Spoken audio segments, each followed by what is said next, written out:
Hello, this is Virtualis the Chess Noob, learning and having fun with chess. Outposts are squares in the opponent's territory where a knight can be placed that is either immune from attack or at least very difficult to attack. Strategically, these knight outposts are like jamming a stick into a machine. They make it difficult for the opponent to maneuver without some sort of disadvantage. In the game I played today, a Grand Prix Attack, my outpost knight on d6 was important in creating winning chances, and then a mating net even when I played inaccurately. Please enjoy! Let's start first by having a quick look at the review, chess.com's algorithm. I played okay, I suppose, 73%, and in this game, luckily somewhat better than my opponent at 56%.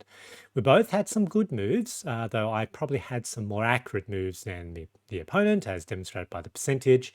We each had some inaccuracies, and my opponent also had a blunder, which we'll see in context. Now let's have a quick look now at the analysis.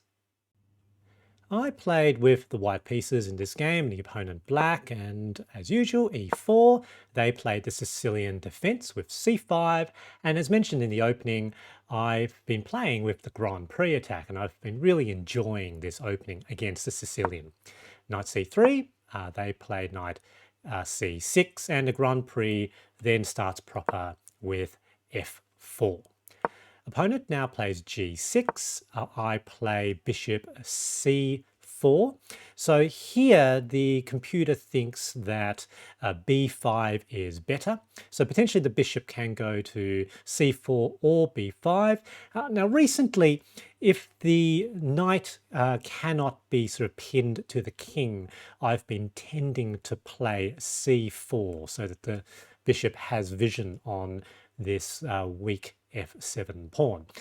Interestingly enough, in this particular setup, Stockfish thinks that b5 is a little bit better. Opponent now plays e6. I develop the other knight to f3. They fianchetto their bishop to g7. And here I opt to short castles. The opponent now plays queen c7, which was not the best move and gives a significant advantage to me. And I did see at this point, I can't quite remember if I played it next, that this bishop and this queen can get just jammed in place by closing that diagonal by playing the pawn to e5. Here, so I didn't make that move first, and Stockfish did think that that was the best move straight up. However, I played d3 first. Opponent now plays knight a5 with an attack on this bishop, and I thought that this was potentially okay, actually, because one of the ideas in the Grand Prix Attack is in fact to try to trade this knight for this bishop. So rather than wasting a bishop move by moving it about, here I've got an opportunity to make another move. I thought afterwards, given that the queen is in sort of a not so great position on c7, I've got a potential attack here with my knight as well. So here I made the move e5, so blocking this diagonal of the fianchettoed bishop, so that bishop is now sort of staring at a pawn that's protected. Similarly with the queen, not being able to do very much along that diagonal either. So I thought that was probably going to be a good move, and I'm glad Stockfish agreed. It's almost plus 2.4 for me. They capture the bishop, which was, I suppose, their entire reason of going here in the first place. Now I capture back with pawn, opening up this potential file for the queen. And I saw here potentially that this square was a very good square for my knight, given there was no obvious way that the opponent could capture my knight. And even if they try to undermine that, it doesn't really work because I can just pop another pawn on e5. So I didn't conceptualize this as an outpost square as I played the game, though I kind of knew what outposts were, but that did look like a good square just intuitively as I was playing. Opponent plays b6. Here I make that move, knight b5, attack on the queen. They move forward to queen c6, and now knight d6, which also comes with check. King must move. There's no way that can be blocked, which means I take away the king's ability to castle.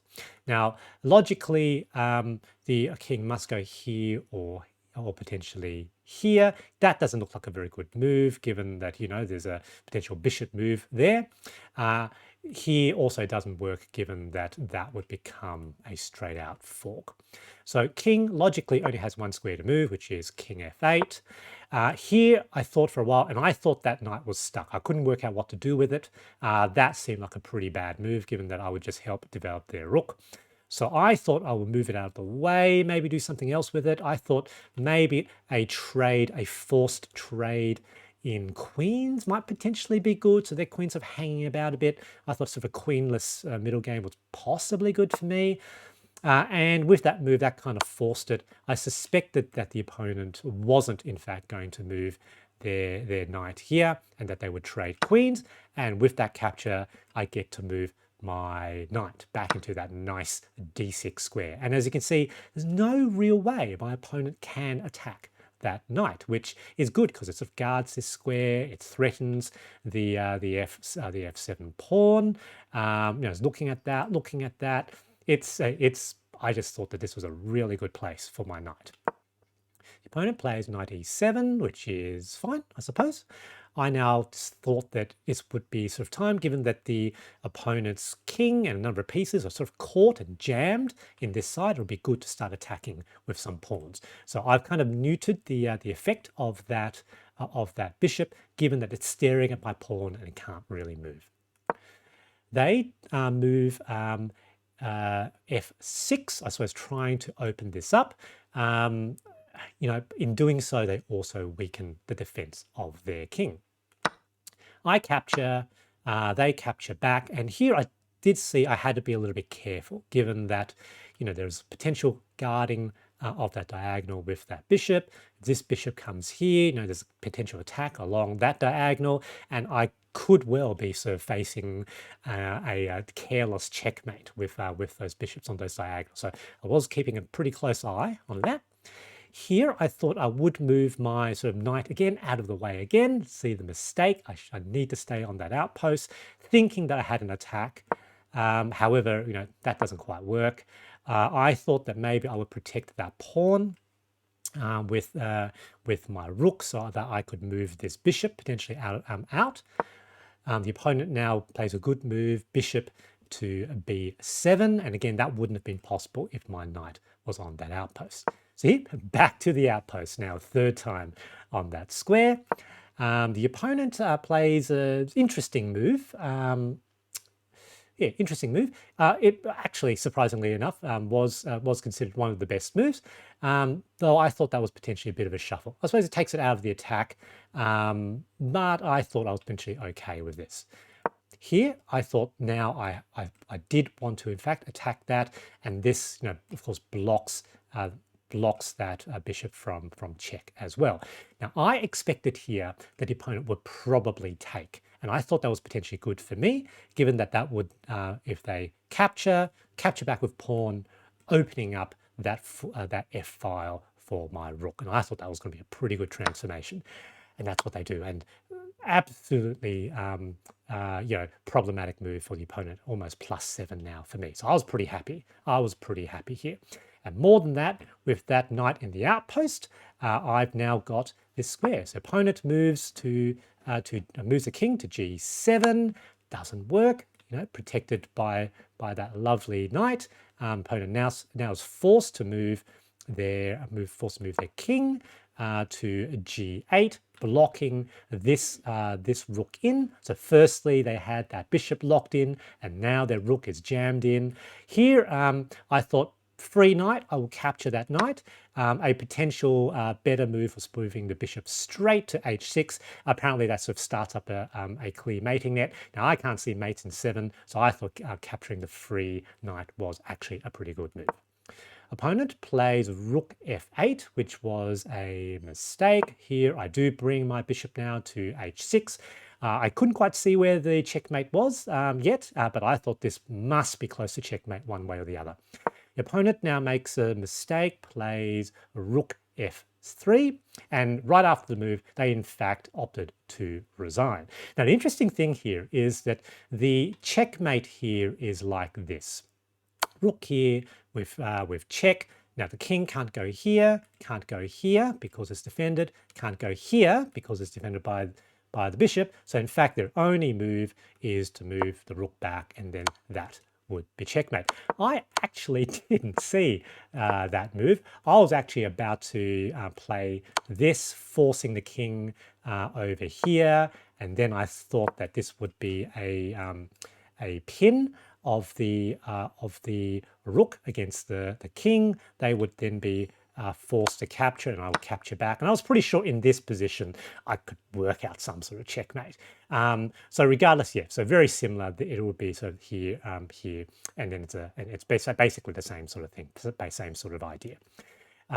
So one way or the other, it was checkmate. There was a quicker checkmate than what I personally saw.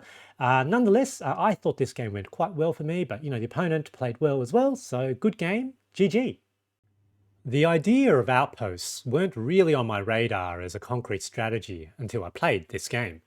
To be honest, my placing of the knight in that square was more of a happy accident than strategically planned, as demonstrated by my moving it out of that square temporarily before recognizing that it was indeed the best place for the knight. This is something that I'll need to look for more deliberately in my future games.